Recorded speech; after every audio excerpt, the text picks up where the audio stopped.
Pensez à une facture médicale inattendue, votre voiture qui tombe en panne ou pire, une perte soudaine de revenus. Combien d'entre nous vivent à deux doigts de la catastrophe financière? Plus de 40% des Français n'ont pas de quoi couvrir une dépense imprévue de 500 euros. Et vous, seriez-vous prêt si cela vous arrivait demain? Dans cette vidéo, je vais vous révéler comment construire une épargne de précaution, ce filet de sécurité qui peut littéralement sauver vos finances. Vous allez comprendre ce qu'est une épargne de précaution et pourquoi elle est cruciale pour toute personne qui veut s'en sortir ou du moins savoir la tranquillité d'esprit.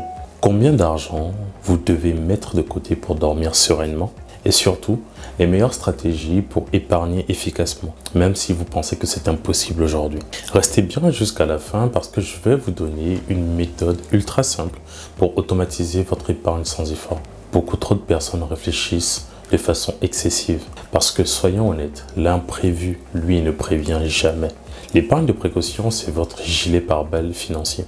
Une somme que vous mettez de côté pour parer aux imprévus. Pas pour vos vacances ou une nouvelle télé, mais pour des urgences réelles. Prenons un exemple simple. Vous venez de rentrer chez vous après une journée bien chargée et votre machine à laver rend l'âme. Vous n'avez pas ce qu'il faut sur votre compte. Alors c'est la galère. Vous prenez sur votre découvert, vous demandez un prêt à votre banque ou pire, vous renoncez à d'autres priorités. Avec une épargne de précaution, c'est différent. Vous puisez dedans sans stress, vous réglez les problèmes et vous continuez votre vie. En réalité, c'est plus qu'un matelas financier si vous l'avez bien remarqué. C'est une assurance tranquillité, une manière de vous protéger contre des aléas qui, eux, arrivent à tout le monde. La paix, ça se mérite. Mais c'est pas nous qui en fixons le prix. La meilleure partie dans l'histoire, vous pouvez commencer dès aujourd'hui. Peu importe vos revenus actuels. Mais avant, il faut savoir combien vous mettez de côté. Alors voyons cela ensemble. La réponse à cette question, la réponse à la fameuse question, combien d'épargne de précaution faut-il pour être tranquille? On entend souvent qu'il faut viser 3 à 6 mois de vos dépenses mensuelles. Mais ce chiffre n'est qu'un point de départ. Pour aller un peu plus loin, je dirais que ça s'adapte par rapport à votre profil. Voici comment l'ajuster en fonction de votre situation. Si vous êtes salarié en CDI avec peu de charges, vous pourriez miser sur 3 mois de dépenses essentielles. Si vous êtes indépendant ou en contrat précaire, prévoyez au moins 6 à 12 mois car vos revenus sont moins stables. Et troisièmement, vous avez une famille ou des emprunts, là le matelas doit être plus grand. 9 à 12 mois de dépenses peuvent être rassurants pour beaucoup d'entre nous. Mais attention, votre objectif ne doit pas vous décourager. Si vous épargnez 6 mois de revenus et que ces 6 mois semblent impossibles aujourd'hui, commencez petit. Épargnez ce que vous pouvez chaque mois. C'est la régularité plus que le montant initial qui fera toute la différence dans le temps. Et justement, comment construire cette épargne sans que cela ne devienne un casse-tête? Je vais vous expliquer tout de suite comment ça se passe. Du moins comment je fonctionne. Si vous pensez que mettre de l'argent de côté est compliqué, détrompez-vous. En 3 étapes plutôt simples, vous pouvez constituer votre épargne de précaution même si vous partez de zéro. Premièrement, commencez petit mais régulièrement. C'est la régularité qui compte. Pas besoin de mettre de côté des centaines d'euros d'un coup. Prenez 5 à 10% de votre revenu mensuel. Si cela correspond seulement à 50 euros, c'est 50 euros qui sont déjà significatifs pour un début. Mais au bout d'un an, vous aurez déjà 600 euros.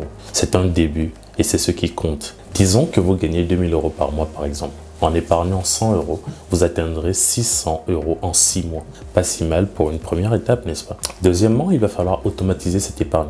Ne vous laissez pas la possibilité d'oublier ou de vous trouver des excuses. Configurez un virement automatique depuis votre compte courant vers un compte dédié. C'est discret, c'est simple et ça fonctionne. C'est comme la salle de sport, la régularité vaut mieux qu'une séance intense une fois par an. Troisièmement, et pour finir, analysez vos dépenses pour épargner plus. Vous pensez ne pas avoir assez d'argent pour épargner? Regardez vos dépenses. Peut-être un abonnement que vous avez oublié ou des repas à emporter qui s'accumulent. Réduisez ces petites fuites et transformez-les en épargne. Une petite astuce est de considérer cette épargne comme une facture à payer. Ce n'est pas facultatif, c'est une priorité et quand vous le voyez tel quel, elle devient non négociable. Maintenant, une fois que cet argent est épargné, où le mettre pour qu'il soit en sécurité et disponible? Voyons les options ensemble. La question qui subsiste, c'est est-ce que je dois garder mon épargne sur mon compte? Votre épargne de précaution doit être premièrement sans risque parce que cet argent est là pour vous sauver en cas d'urgence. Deuxièmement, il doit être facilement accessible, donc rester liquide, car un imprévu ne vous laissera pas le temps d'attendre de vendre X ou Y. Les meilleures options lorsqu'on est en France, sont souvent le livret A, qui est un grand classique sûr et totalement liquide, le LDDS, rapprochez-vous de votre banque, idéal pour compléter le livret A si vous atteignez son plafond, le LEP, accessible sous conditions de revenus avec des taux souvent supérieurs, renseignez-vous, et le livret jeune si vous avez moins de 25 ans, c'est une excellente option. Par contre, attention à ne pas laisser cet argent sur votre compte courant ou vous risquez de le dépenser, j'insiste là-dessus, et évitez les placements risqués comme la bourse. Ce n'est pas le moment de jouer. Cet argent doit rester une garantie pour un investissement. Maintenant que votre épargne est en place, vous êtes prêt pour la prochaine étape. Supposons que vous ayez atteint votre objectif, mais ne vous arrêtez pas là. Maintenant que vous avez sécurisé vos finances, vous pouvez penser à un avenir. Investissez dans des projets à long terme, comme une assurance vie ou un PEA, ou investissez en bourse. Fixez des objectifs précis, un voyage, un apport immobilier ou même des études pour vous ou vos enfants. L'épargne de précaution, c'est votre base. Et une fois qu'elle est solide, tout devient possible. Vous savez maintenant ce qu'est une épargne de précaution. Vous savez combien épargner, où placer cet argent pour être en sécurité tout en restant liquide en cas de besoin.